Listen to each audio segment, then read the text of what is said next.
Shalom Bapak Ibu, Saudara yang dikasihi Tuhan. Mari kita sama-sama menyiapkan hati kita untuk renungan hari ini. Tuhan Yesus, Engkaulah perisai bagi setiap kami. Engkaulah kekuatan kami saat kami, Tuhan Yesus, terjatuh. Engkaulah yang mengangkat kami, Engkaulah kekuatan kami, penolong kami, Tuhan. Terima kasih Tuhan Yesus. Engkaulah perisaiku saat badai hidup menerpaku. Firman-Mu di dalamku tenangkan jiwaku. Ku kan berdiri di tengah badai dengan kekuatan yang Kau berikan.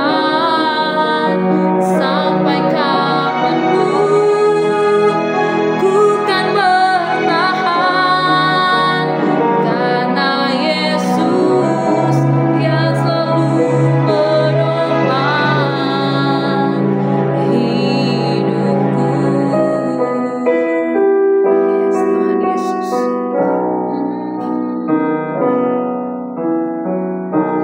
Engkaulah perisaiku saat badai hidup menerpaku. Firman-Mu di dalamku tenangkan jiwaku. Ku kan berdiri di tengah badai dengan kekuatan yang Kau berikan. Sampai kapanpun ku kan bertahan, karena Yesus selalu menopang. Ku kan bertahan dalam keadaan dengan kekuatan yang Kau berikan. Sampai kapanpun tak tergoyahkan, karena Yesus selalu menopang hidupku.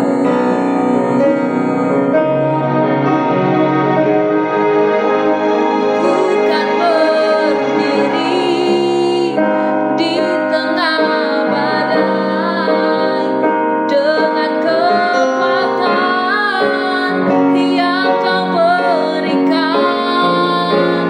Sampai kapanpun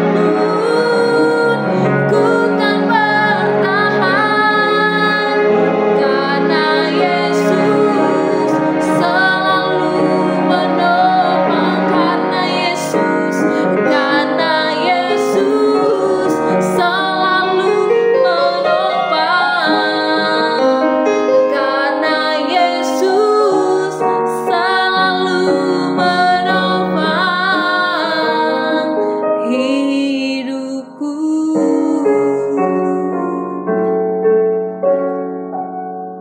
Terima kasih Tuhan Yesus. Terima kasih Engkau tidak pernah meninggalkan kami. Kami bersyukur Tuhan. Di dalam apapun keadaan kami, Engkau selalu beserta dengan kami, menopang setiap kami. Terima kasih Tuhan Yesus. Saat ini Tuhan, berfirman-Lah atas setiap kami, karena kami perlu firman-Mu untuk meneguhkan setiap kami. Tuhan Yesus, bersabdalah atas setiap kami. Berikan kami pengertian yang baru, biar lewat firman-Mu juga kami diperbaharui. Tuhan Yesus, terima kasih Bapa, di dalam nama Yesus. Haleluya. Amin.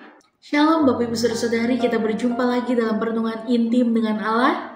Pada hari ini, hari Rabu tanggal 21 Agustus 2024, kita akan mendengarkan dan merenungkan sebagian daripada firman Tuhan yang bertemakan menjadi berkat melalui sikap hidup yang benar.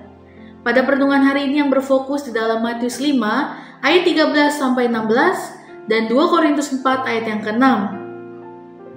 Saya membacakannya dalam Matius 5 ayat 13-16. Demikian firman Tuhan. Kamu adalah garam dunia. Jika garam itu menjadi tawar, dengan apakah ia diasinkan? Tidak ada lagi gunanya selain dibuang dan diinjak orang. Kamu adalah terang dunia. Kota yang terletak di atas gunung tidak mungkin tersembunyi. Lagi pula orang tidak menyalakan pelita lalu meletakkannya di atas gantang, melainkan di atas kaki dian sehingga menerangi semua orang di dalam rumah. Demikianlah hendaknya terangmu bercahaya di depan orang, supaya mereka melihat perbuatanmu yang baik dan memuliakan Bapakmu yang di surga. Teks yang baru dibaca ini adalah bagian khotbah Yesus di atas bukit. Yang mendengarkan khotbah Yesus ketika itu adalah para murid dan orang banyak. Salah satu tujuan Yesus menyampaikan khotbah ini supaya pendengarnya meningkatkan pemahaman yang jelas tentang gambar diri masing-masing. Setiap orang perlu menyadari siapakah yang menciptakan kehidupannya. Mengapa Allah mencipta manusia? Hanya orang yang mengerti mengapa Allah mencipta dirinya. Menyadari gambar dirinya dapat melakukan hal-hal yang sejalan dengan tujuan penciptaannya. Untuk menyadarkan manusia akan makna hidupnya, Yesus berkata, "Kamu adalah garam dunia." Apa yang dimaksud dengan garam? Garam adalah kumpulan senyawa kimia dengan komponen utamanya terdiri dari natrium klorida atau NaCl. Sama seperti garam dapur, apa saja manfaat garam? Yang pertama, mengawetkan sesuatu. Sebelum menemukan kulkas, manusia pada berbagai belahan dunia pada zaman dahulu seringkali memanfaatkan garam untuk mengawetkan hal-hal yang mereka butuhkan, seperti tumbuhan, makanan, berbagai jenis ikan, dan daging hewan yang dibutuhkan. Dengan cara seperti itu, mereka akan mendapatkan manfaatnya pada waktu yang dibutuhkan. Lalu yang kedua menjadi mata uang pada tempat tertentu. Pada masa kini, kita dapat melakukan transaksi dengan menggunakan uang kertas atau uang koin dan atau uang digital. Tetapi pada zaman dahulu, uang dapat berbentuk komoditas yang berlaku bagi semua orang pada tempat tertentu, seperti garam. Garam di Afrika, Asia Selatan, Asia Tenggara, dan Asia Tenggara pada tahun 1700 sampai 900 sebelum Masehi pernah menjadi mata uang. Pada pemerintahan Romawi kuno, garam juga digunakan untuk membayar gaji para tentara. Lalu yang ketiga, penyedap rasa dan pola pencernaan. Memanfaatkan garam secukupnya pada beberapa jenis masakan akan terasa lebih enak. Dengan ukuran yang tepat, garam dapat membantu sistem pencernaan, karena garam dapat merangsang enzim pencernaan klorida dan protein saat proses pencernaan. Pada khotbah itu Yesus menegaskan bahwa kamu adalah garam dunia. Apakah yang dimaksud dengan dunia dalam hal ini? Yang dimaksudkan dengan dunia dalam hal ini ialah lingkungan individu, lingkungan keluarga, lingkungan pekerjaan, lingkungan gereja, lingkungan komunitas, lingkungan nasional, dan lingkungan masyarakat global. Setiap pengikut Kristus hendaknya menyadari dengan sungguh-sungguh bahwa hidupnya adalah penyedap rasa kehidupan bagi setiap orang di dunia. Dalam menjalani kehidupan sehari-hari, seringkali masyarakat yang terdapat di lingkungan kita masing-masing merasa tawar karena permasalahan yang dihadapi. Terdapat yang sedang menghadapi kekurangan dalam memenuhi kebutuhan hidup, ada yang mengalami perselisihan dengan orang lain, terdapat yang mengalami sakit penyakit, dan yang terkena dampak karena musibah yang dialami. Siapa yang akan bertindak sebagai penyedap rasa bagi mereka? Tentu saja orang-orang yang terdapat di sekitarnya terlebih dahulu. Satu-satunya cara garam untuk dirasakan orang lain ialah melarutkan dirinya dengan sekitarnya. Jika tidak bersedia menjadi penyedap rasa bagi sesama yang sedang merasa hampa, Tuhan dengan tegas mengatakan bahwa fungsi kita sebagai garam telah sirna. Fungsi kita sebagai penyedap rasa telah hambar. Orang lain tidak dapat merasakan enaknya kehadiran kita di tengah-tengah kehidupan mereka. Jika demikian, keberadaan kita hanya sesuatu yang patut dibuang dan diinjak-injak orang. Selain jadi garam, Yesus juga berkata, "Kamu adalah terang dunia." Apa yang dimaksud dengan terang?